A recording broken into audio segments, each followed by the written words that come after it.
Coming to you live from the downtown Spartanburg area. And it's time for another pod review. Today's pod is called the Southern Pot Bubblegum, and it's a yellow, orange pod. This is what it looks like.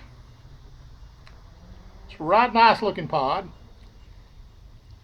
Has some very similar looks to some of the other pods that I have already reviewed, but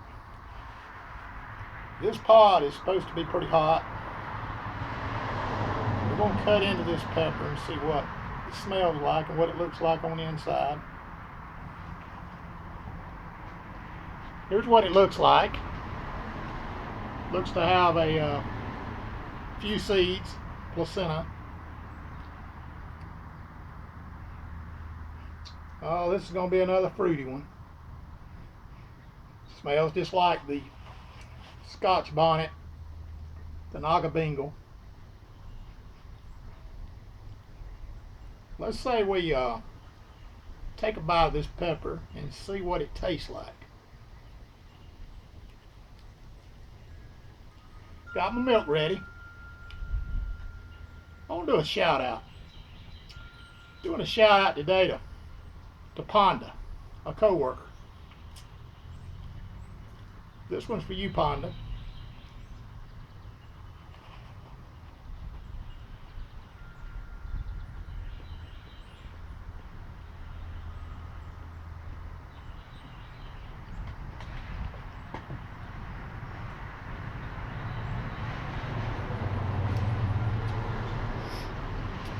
It's very fruity. Has a more of a earthly flavor to it, and it's hot. This one's just as hot as some of the hottest I've had. Immediate heat.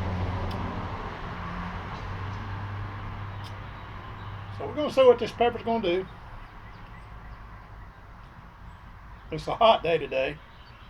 It's in the 90s here in Spartanburg. This pepper is burning the whole mouth. All over. Tongue, roof of the mouth. Not so much in the throat. It's not a bad pepper. But I'm going to make an assumption, and I believe this to be true of all these peppers that sort of have this, as you can see, shape to them, this habanero type shape. All taste very similar. They all have a fruity taste. And this one's good. This is a good pepper. It's not bringing on any hiccups.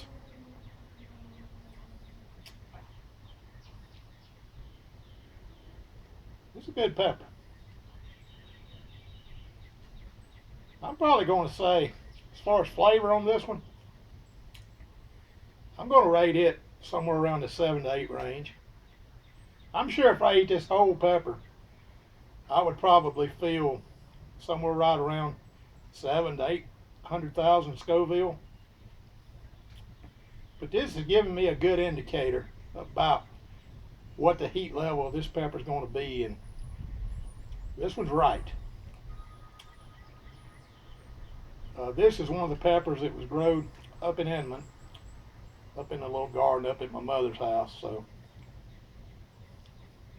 I've not really been disappointed in any of those peppers, but the Scotch bonnet, I was expecting it to be a little bit hotter than what it was. All these super hots are going to be anywhere from around 700,000 Scoville up to over 1 million Scoville. This particular pepper would probably go good. I think it would go good with pretty much anything. I enjoy my peppers. I like to cut them up and put them in vinegar, apple cider vinegar. And I think a lot of you guys would probably enjoy eating your peppers this way. Something I discovered a number of years back. My father, he always used to like to dip his peppers in salt, but I carried it a step further. I started pouring just some vinegar into a dish, and I would try to experience the pepper that way. I enjoy it. I enjoy the pepper that way.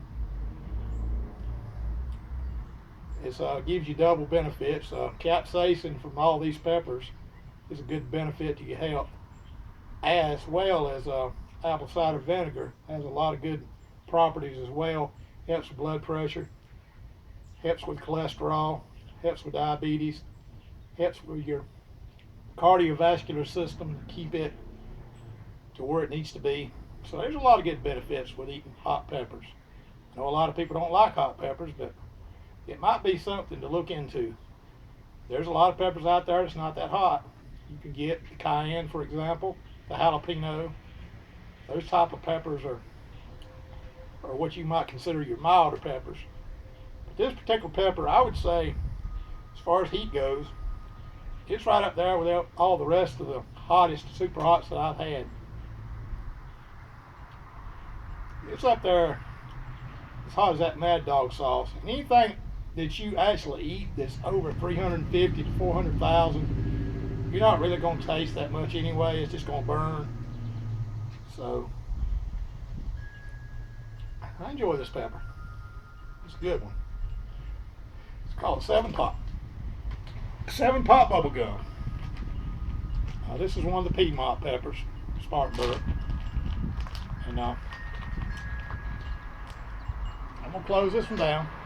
Thanks for joining me. As always, keep it spicy.